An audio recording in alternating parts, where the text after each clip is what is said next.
Hi everyone, my name is Jenny and welcome back to my creative space.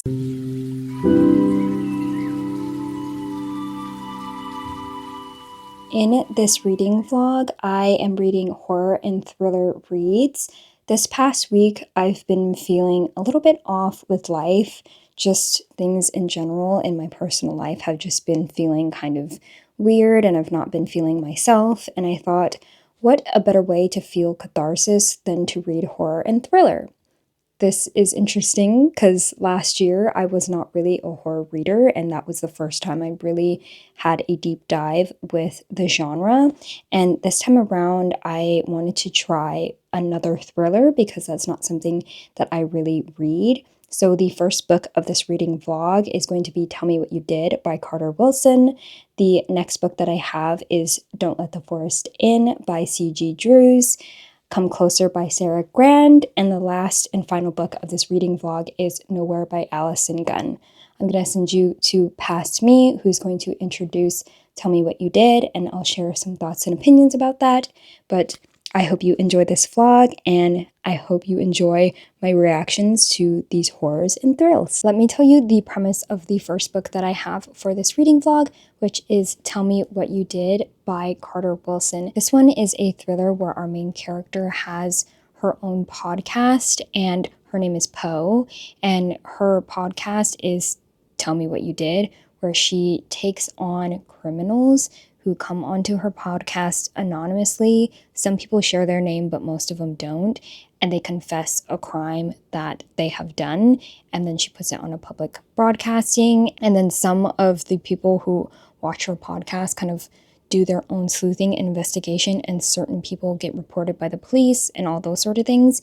But her main reason why that she's doing this podcast is because she's just interested in getting into the mind of criminals, and she has a very personal connection with it, where back when she was 13 years old, her mother was murdered, and she has just become fascinated with murderers in general because of that experience. And where we are at the book, I think she's in her late 20s, maybe early 30s. I don't think the book specifies how old she is, but we are getting these dual point of views where in certain chapters we are seeing her being interviewed on a podcast where they're doing like a live stream, and then the other chapters is her kind of in a slightly more past timeline where we're seeing her interview other people to get like the sort of idea of what her podcast is like. And the interesting part is that this one person comes up onto her podcast and confesses that he is her mother's murderer. And she knows that he's lying because she knows that her mother's murderer is dead because she killed that man. Again, I don't really read thrillers, so the concept is quite interesting to me. I really wonder where this goes. From the 30% mark that I have read, I will say that it reads very quickly because the chapters are quite short. I think the audiobook is only, like 10 hours, so it's a quick read. We are kind of seeing the more past timelines of her witnessing her mother's murder, which is a little graphic, I will say that, but I am interested in seeing what my perspective on this book is, as I have not really read that many thrillers. But once I get further into the book and, something major happens, I'll go ahead and check in with you. Good evening, everyone. I'm here to do my 50% check-in before I go to bed. Where I left off is the beginning of part 3. And the story has kind of ramped up where we get the podcast episode with her and the man who says that he's her mother's killer. And so we are just getting like these back and forth chapters of like what happened to her back then, and then these other chapters of the dialogue between her and the supposed killer of her mother. I will say at this point there has been a few moments of body gore, not too intense, I don't think, at least for me, not too intense, but that is something to keep in mind. The main character, Poe, I will say that we don't get that much about her personality per se. It's more so like her experience. So she isn't necessarily incredibly compelling. So it definitely is a more plot forward thing. But again, because I've not really read that many thrillers, I don't know how common it is to have a character that is bland, a mean thing to say, but like more on like a base level, for you to follow the plot, because this is definitely a plot forward book. From my experience reading it at the 50%, knowing her that emotionally isn't incredibly important. Like, you are emotionally tied to her because you are learning about her experience, witnessing the death of her mother, and that is something that you are empathetic to from the beginning. But she isn't that compelling of a character outside of the plot, if that makes sense.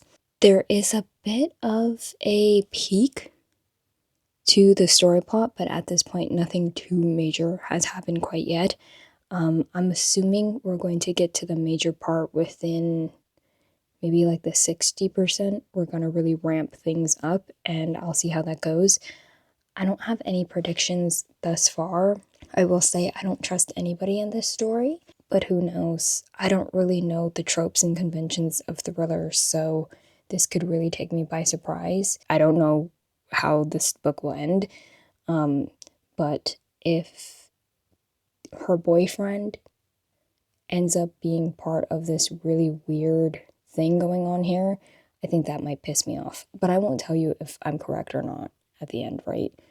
Because that will spoil things. So this is just based off of nothing at all. Just the idea that if her boyfriend is somebody who ends up betraying her or backstabbing her, that might piss me off a little bit. But again, I won't tell you if that happens. Okay, so I have some updates for you. I have finished my first book in this reading vlog, which is Tell Me What You Did by Carter Wilson. I will say my final thoughts are that I'm a little underwhelmed with the reveal of this one. Obviously, I'm not going to tell you what it was, but I think my first commentary about the main character being a little bit bland still stands. But again, I'm not sure, as somebody who doesn't read thrillers that often, how common of a thing this is within the genre. Like, I'm not sure if having a more neutral character is the kind of go-to convention in helping bring a more plot forward story, which I think a lot of thrillers are quite plot forward. But again, I think in this book we so much focused on Poe's identity being that she witnessed her mother's murder and that she's a podcaster, and there wasn't that much outside of those two elements. So it was kind of hard for me to, like, not necessarily root for her because I was empathetic for her cause.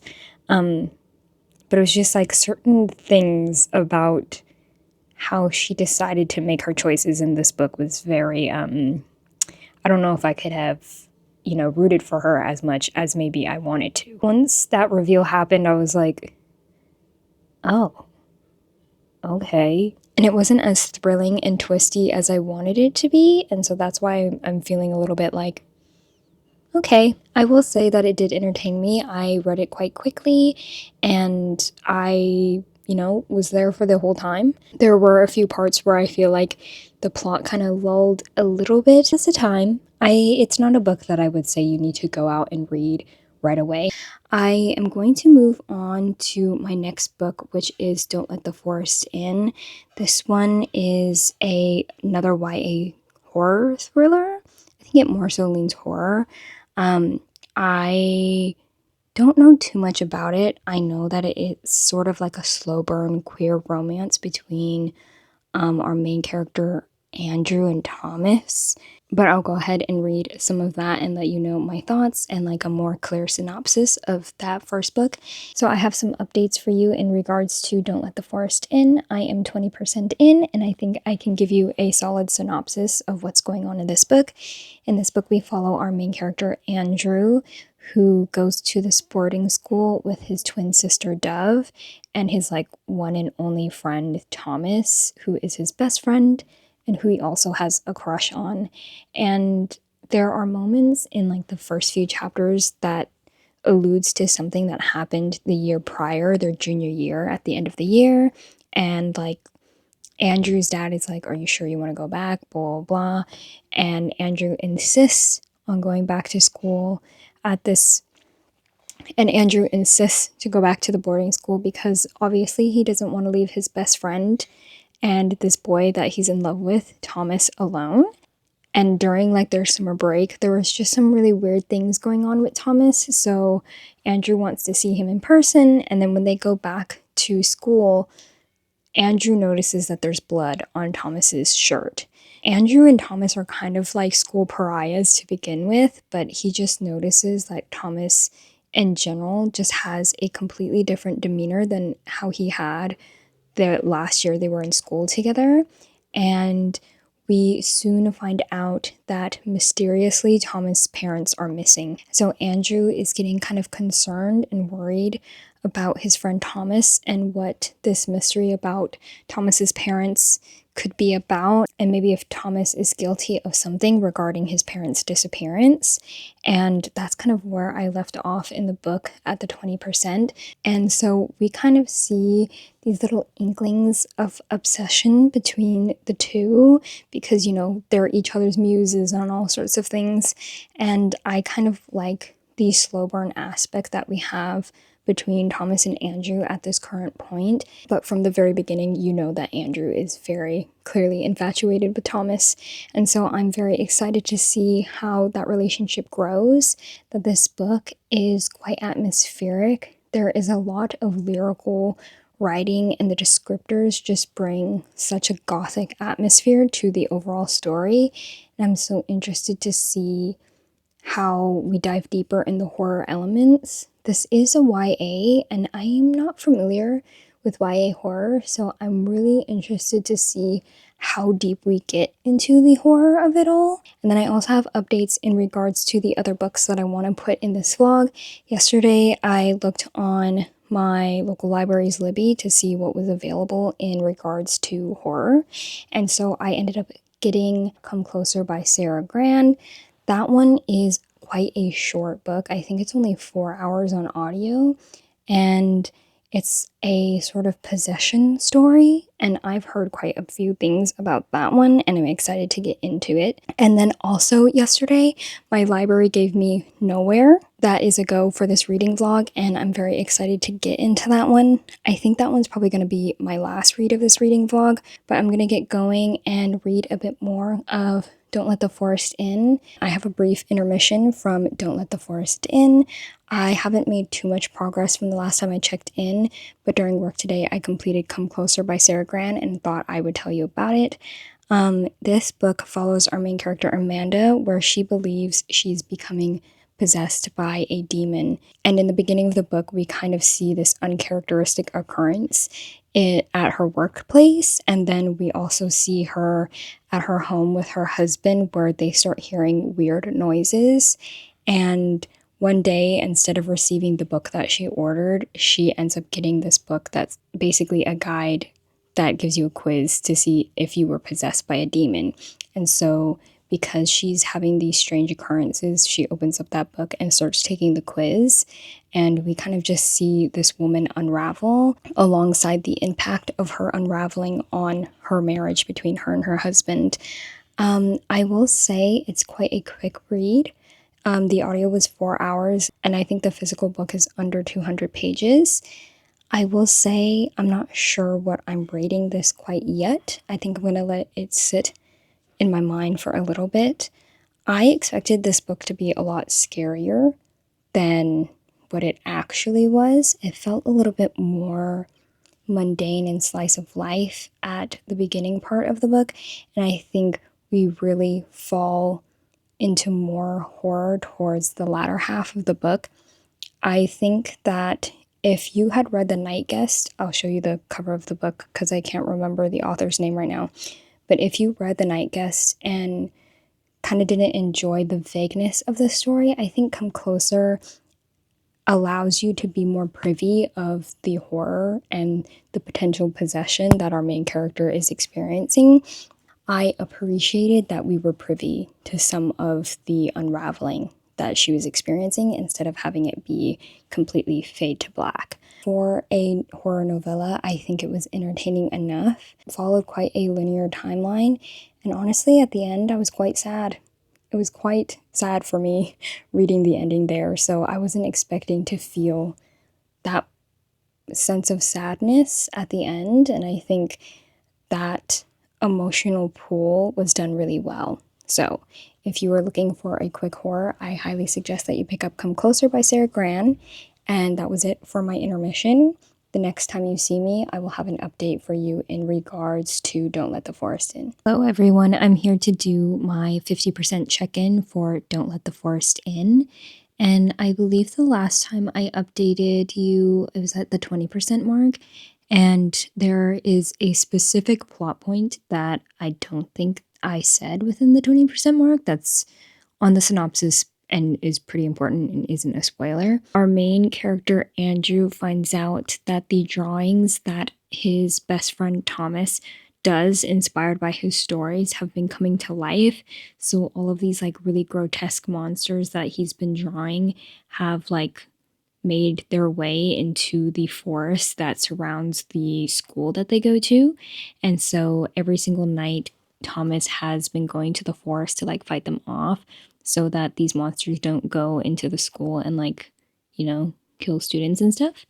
And so that part of the story is kind of like the main horror that we see is the way these monsters like interact with Andrew and Thomas. And at the 50% mark, I would say that I am actually really enjoying this story. Not that I didn't think that I was going to enjoy it, but because I'd never read YA horror before, I wasn't sure what exactly I was getting myself into, and just like, I don't know what the vibes of a YA horror is. I know with, all the horror that I've read prior, it has all been adult. So, like, we really get into things. But honestly, the grotesqueness of this horror has really shocked me. I just read chapter 17, and there is this very gruesome scene with one of the monsters. And I was like, oh my God, I had to pause the audiobook and just like, oh my God, what am I reading? Because I don't have the like actual ebook or physical book with me. So I had to pause, I had to rewind.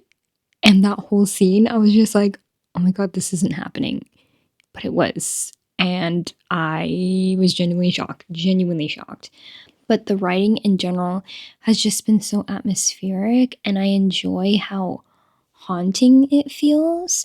It's very lush, and it really pulls you into the overall energy of the boarding school that they go to, and just like, I think in general encapsulates teenage angst just so well. Like, getting to be in the head of Andrew as he's like pining after his best friend, trying to figure out his sexuality. He has talked multiple times about being ace, and like, being ace, and is that normal?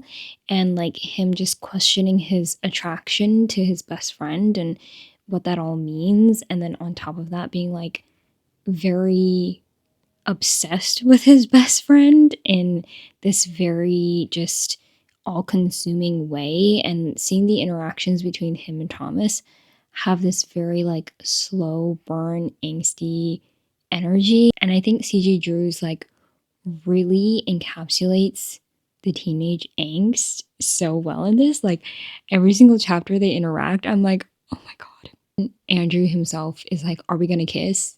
And then he's like, do I even want to kiss him? But are we gonna kiss? And I'm like, Andrew, you are so real. You are so real to me. Yeah, I'm just loving it, if you couldn't tell. It has really taken me by surprise. I mean, like, given that I've seen so many people recently who really love this story, I'm actually really not that surprised that I'm enjoying it, but I'm going to continue reading. And the next time I check in with you, I will have finished Don't Let the Forest In. Okay, so I have completed a book, which is Don't Let the Forest In by C.G. Drews. Surprised at how much I was enthralled and invested in it. And honestly, like the gore and the horror of it really surprised me. I think because it's YA, I was assuming that it would be very light, not so detailed and in depth. And yeah, there were certain scenes that were described that I was like, oh my god, what are we doing here? Not in a bad way, but in like a I'm very shocked and horrified way. I will say the reveal of it all, I was quite surprised, if I'm being honest. That whole chapter that the reveal happened in, I feel like I was like, wait, hold on, what's going on here? The way it was written, like, is purposefully trying to confuse you. And I had to read that section over like twice just to make sure that I was reading what I was reading. So I am toying with the idea of giving it a 5 star, potentially. I'm gonna think about it still. I think like in hindsight, if I wasn't so enthralled with the relationship between Thomas and Andrew, I think I would have seen what the reveal was. But because I was just so focused on their character dynamic and not so much the mystery that was at hand at the academy they were at, it did take me by surprise.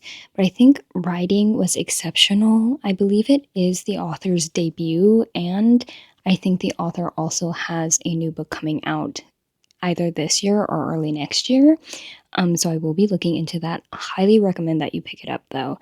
If you want something atmospheric, something that is just like creeping and haunting, and like not that it is necessarily paranormal, but there's just this underlying anxiety throughout the whole story that I think CJ Drews really sets up that vibe and that energy and keeps it very consistent throughout. And I think that just created such an atmospheric read and really took me by surprise that I enjoyed it so much. So, highly recommend you pick that one up.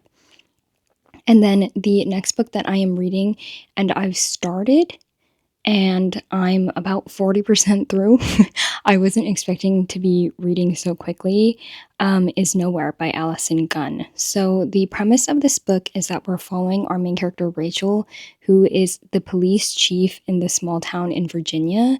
And we are privy to, at the beginning of this book, her and her husband lost their son. I believe he's like the middle child. They have 3 kids.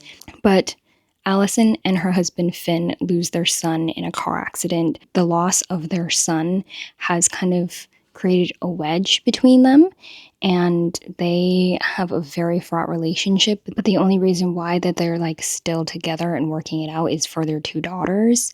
Their oldest daughter is like in middle school but a teenager, and their youngest daughter is 6. Um, because our main character, Rachel, is the police chief of this town, she gets called out to this mysterious thing in the forest. And she goes to the crime scene and they find a mutilated body that has been nailed to a tree. That's like in the first 10%. The description of that body, I was like, oh my God. I wasn't ready for that, to be honest, because I think it's in chapter 2 that happens. And I was like, well, this is going to be fun. And to the point that I'm at, which is 40%, the horrors have just started.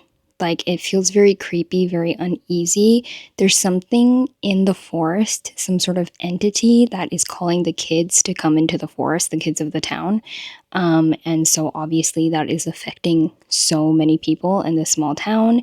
And our main character, Rachel, is just beginning to investigate these mysterious disappearances.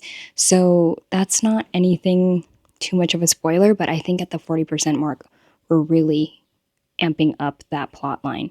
I will say, if you want to read this book, do keep in mind that it does deal with grief and loss of a child. There's alcoholism, there's homophobia. I feel like there's inklings of religious trauma, although I don't think at the point that I'm at, it has been very intense as someone who has some religious trauma myself.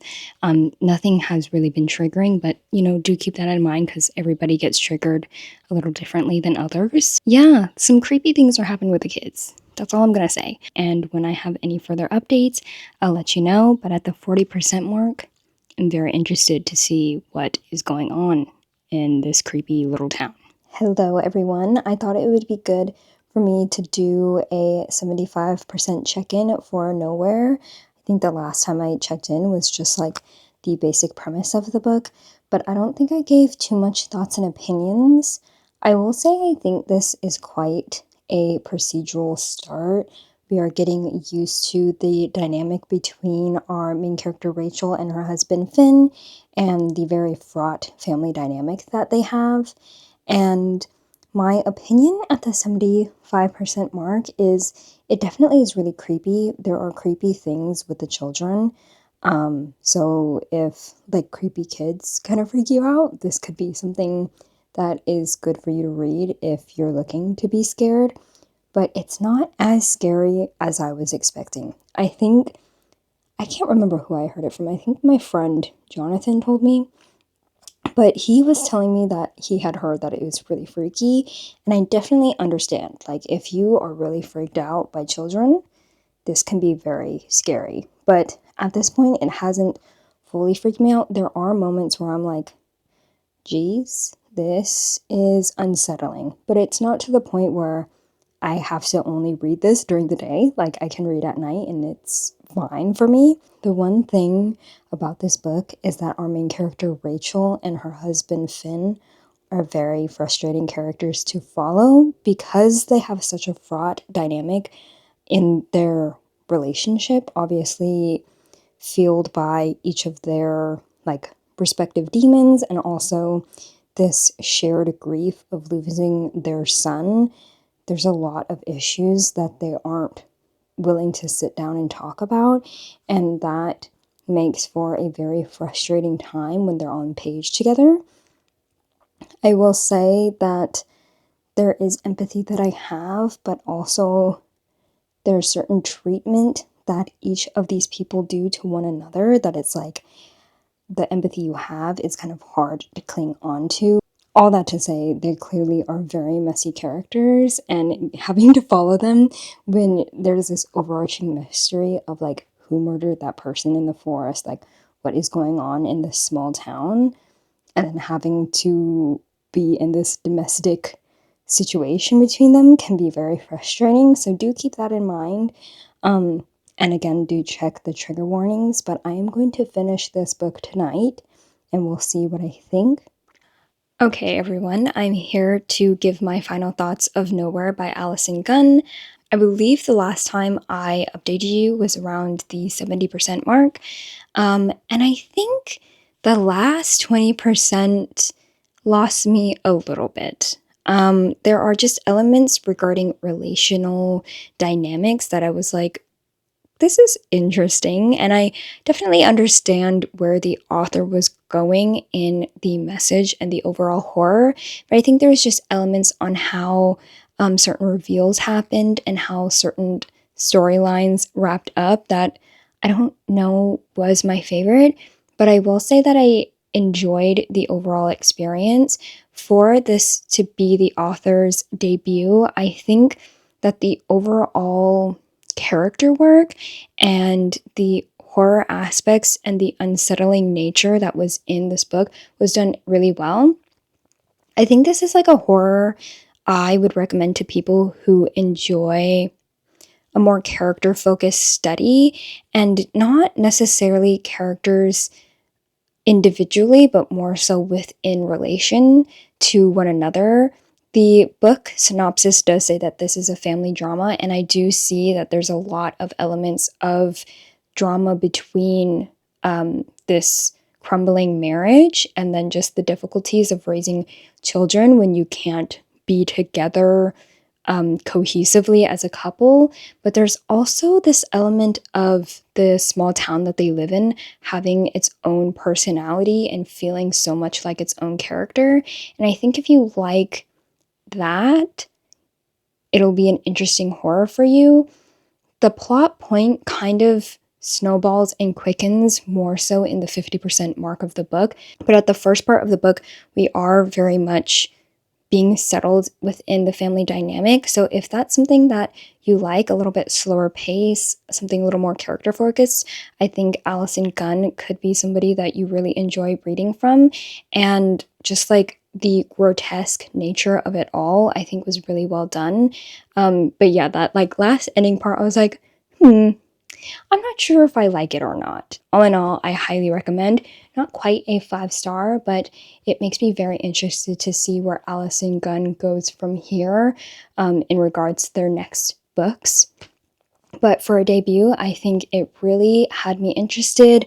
The unsettling nature of everything was really well done. And, the reveals of horror sometimes could lose you or really like pull you in. And I think this is one of the ones where I'm kind of struggling a little bit with. And because I'm kind of wishy-washy about this book, I'm between like a 3.75 to 4-star. I think the writing was really well done, but the ending I still am unsure of. For the other books that I've read in this vlog, I started off with Tell Me What You Did by Carter Wilson. I haven't fully rewatched the clips of me discussing that, but I think I might have been a little nicer than I really felt about that book in the clips that I have already filmed. Yeah, I think honestly for me, it's not something that I would highly recommend people pick up, but if you want a quick read, it does read really fast. If that's something you're looking for, I guess I would recommend that to you, but there's a lot of other quick books that you could read that are probably more well worth your time. Given that I'm new to the thriller genre, for it not to really surprise me at all was kind of like, oh, that's kind of a bummer. I want to be at the edge of my seat, and this one just really wasn't bringing that to me. But again, if you want a quick read, that could be an option for you. And then the second book that I completed in this vlog was Come Closer by Sarah Gran. That one as well, I think this is horrifying, but it feels a little bit more of a thriller horror to me because we're just watching this woman unravel. Because it's quite short, I do highly suggest that you like give it a try, give it a go. I think it might be like a kind of in between, middle of the road kind of read for me. I just felt like the ending was not what I was expecting. It was a little sad for me, and I think that was not the vibes I was looking for this week. One of the biggest wins in this vlog for me was Don't Let the Forest In, which was a YA horror. I've not really read YA horror before, so this one was really a surprise, and it really knocked it out of the park. I think fantastic gothic atmosphere, this very unsettling anxiety-inducing story, like you feel somebody's watching you the entire time. Fantastic ace rep in this one as well. The ending reveals, like honestly, I was very surprised by, and I think oftentimes when I read, I'm not that surprised, and to have that kind of feeling of like, oh my gosh, this is what's happening. And like, even in the more horrific scenes, I was shocked and surprised. And maybe it's because I have this preconceived notion of what can be allowed in YA. When I get to see detailed horror like that for like a younger audience, I don't know, it feels even more horrifying. There are so many moments that you just have to pause and really just reread and like appreciate the craft of this author. I'm so excited to see what this author comes out with next. I believe this was their debut as well, and just amazing writing, 5 stars, no notes. And then again, the last book that I read for this vlog is Nowhere by Alison Gunn. You know my thoughts and opinions on that. Highly recommend that you pick up that debut. And just all in all, I think a great way to close out this reading vlog. If you've made it this far, I want to say thank you so much for being here with me as I read horror and thriller this week. The thriller kind of a miss, unfortunately. I think I read some great horror books in this one, and to get a 5-star horror, honestly, fantastic. Couldn't ask for anything more. But if you've made it this far and don't have anything else to say, let's put some sort of tree emojis in the comments for Don't Let the Forest In. But other than that, I appreciate you being here. Thank you so much for watching this vlog, and I will see you in the next one. Bye!